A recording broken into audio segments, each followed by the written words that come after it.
I need you to give a thank you to everyone that did not believe in you.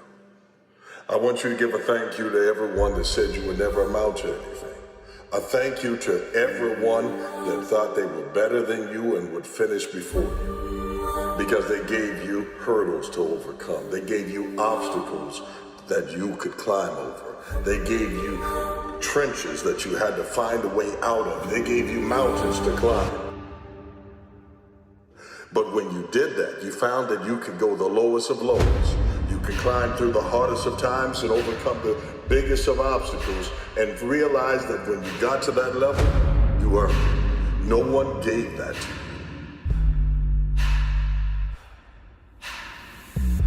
you. You need to thank haters. If I'm consistent, I give myself the opportunity to be exceptional. I feel as if it's a lot of exceptional people that are not consistent. And so their talent and their skill set has extended them to a place that their character can't sustain it.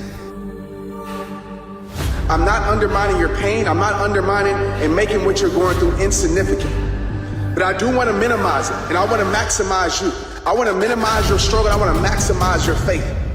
I want to minimize that hard time, and I want to maximize your greatness. Because a lot of us, what we do is we maximize the struggle, and we let the struggle become this mountain. We let the struggle become our identity. We let the struggle become our story, and we stay there.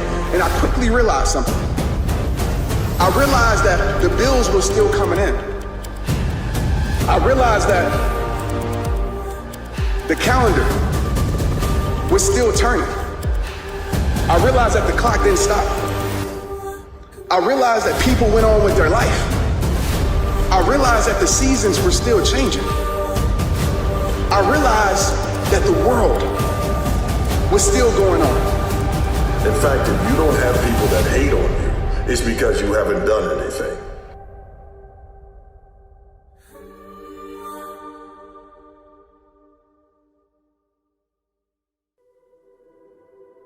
The wealthiest place on the planet is the graveyard. Because in the graveyard, we will find inventions that we never, ever were exposed to. Ideas, dreams that never became reality. Hopes and aspirations that were never acted upon. Because most people allow that inner conversation, for whatever reason, to keep them from ever pursuing their goal. Why is it that most people don't ever reach their goals or live up to their true potential? One is fear. And there are only two kinds of fears that we're born with. The fear of falling and the fear of a loud sound. All other fears we learn, like the fear of failure. If I give you everything I got and I come up short, I can deal with that, right? I can deal with it every day of the week, but what I can't deal with is knowing that I didn't give everything I had to something and demanding a certain result or reward from something that I didn't show up and give everything I had to. The reason why you're worthy is because your name can't leave their mouth, because they are supposed to hate on you.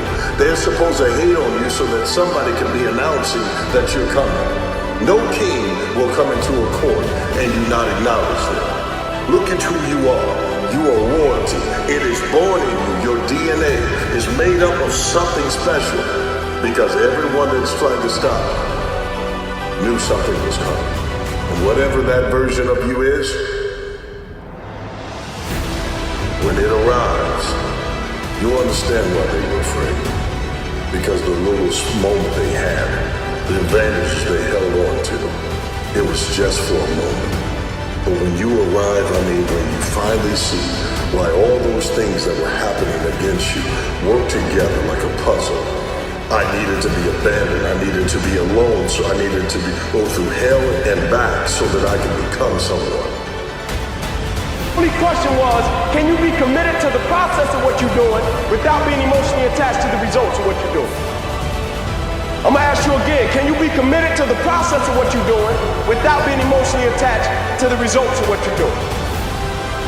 And if you stay here in this depression, if you stay here in this self-pity, if you stay here and feel sorry for yourself, even though you have every reason to, this is going to become your identity. This is going to become your story. And everybody else is going to move on with their life.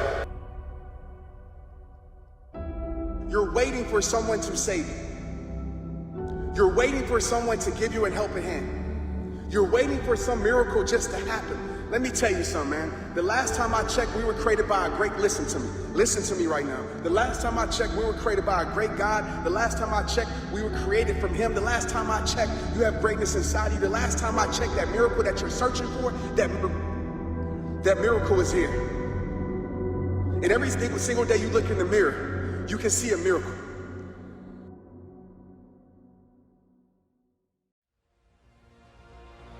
So keep your head up, put your chest out, walk in with your sense of dignity.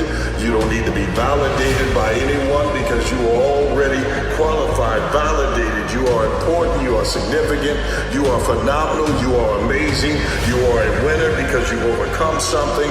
And that is why you can stand in the eye of the storm and be peaceful. They thought you would be enraged the more they held you back. But no, it just made you more determined. People thought that you would give up, people thought you would quit, or that you would resign your post. See, ladies and gentlemen, life is too short trying to play it safe. It's too short and unpredictable, being miserable. It's too short for that. Here's the thing, there's no safe position in life. But this is a man. You want to be a leader, you got to go through some stuff. But when you come out of that stuff, you'll be made of something totally different. Welcome to greatness. It was made for you.